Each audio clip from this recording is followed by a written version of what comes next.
Welcome to NEET Chennai.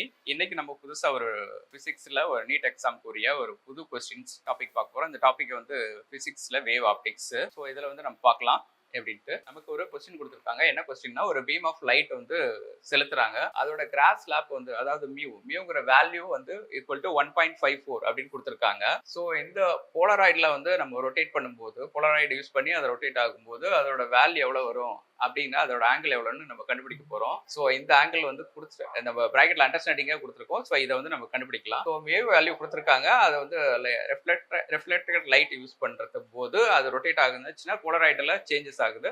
So அப்போ வந்து என்ன அவுட்புட் வரும், என்ன ஆங்கிள் வரும் அப்படிங்கிறத கண்டுபிடிக்க போறோம். ஸோ இதுல எந்த ஆப்ஷன்ஸ் கரெக்டான ஆப்ஷன்ஸ் அப்படின்னு செக் பண்றதுக்கு முன்னாடி நம்ம வந்து இதை புரிஞ்சுக்கலாம். First option A, B, C, D 4 option கொடுத்துருக்காங்க. இப்போ இந்த பிக்சர்ல நமக்கு கொடுத்துருக்கோம், லைட்டை வந்து செலுத்துறோம், லைட் ரேஸை இங்க போலரைஸ் வச்சிருக்கோம். ஸோ அந்த லைட் ரேஸ் போலரைசருக்கு முன்னாடி நார்மல் லைட் இருக்கு, இது ஸ்கேட்டர் ஆகும். இந்த பிக்சர்ல நம்ம புரிஞ்சுக்க முடியுது. போலரைசர் தாண்டி போகுது. ஸோ இங்க வந்து போலரைஸ்ல எப்படி ஆகுது, இதுக்கும் டிஃபரன்ஸ் நம்மளால புரிஞ்சுக்க முடியுது. ஸோ இந்த டிஃபரன்ஸ் தெரியுது. ஸோ இந்த கான்செப்ட் தான் இதுக்கு பின்னாடி இருக்கு.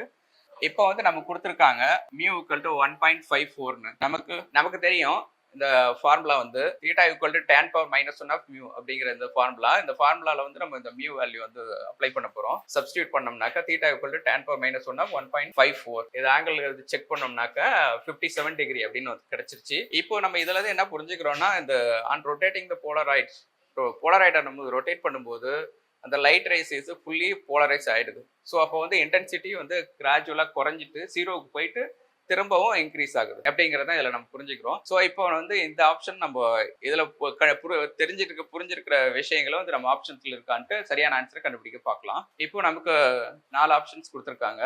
4 ஆப்ஷன்ஸ்ல intensity remains unchanged, intensity change ஆகாதுன்னு சொல்லுது ஃபர்ஸ்ட் ஆப்ஷன்ல. Second option intensity is reduced to 0 and remains at 0ன்னு சொல்லியிருக்கு. செகண்ட் ஆப்ஷன் கிடையாது, ஏன்னா இன்டென்சிட்டி வந்து 0 குறைஞ்சி திரும்ப இன்க்ரீஸ் ஆகுது அப்படின்னு பார்த்துருக்கோம். ஸோ தேர்ட் ஆப்ஷன் பார்க்கலாம். the intensity gradually reduces to 0 and then again increases. இங்கேயே நம்ம பார்க்க முடியுது. ஸோ நம்ம பார்த்தது இன்டென்சிட்டி 0 போயிட்டு திரும்ப இன்க்ரீஸ் ஆகுது அப்படின்னு பார்த்துட்டோம். ஸோ இதுவே கரெக்டான ஆன்சர். ஸோ இந்த கரெக்டான ஆன்சர். அந்த நீட் கிராஷ் கோர்ஸ் எக்ஸாம் வந்து நம்ம கண்டக்ட் பண்ணிட்டு இருக்கோம்.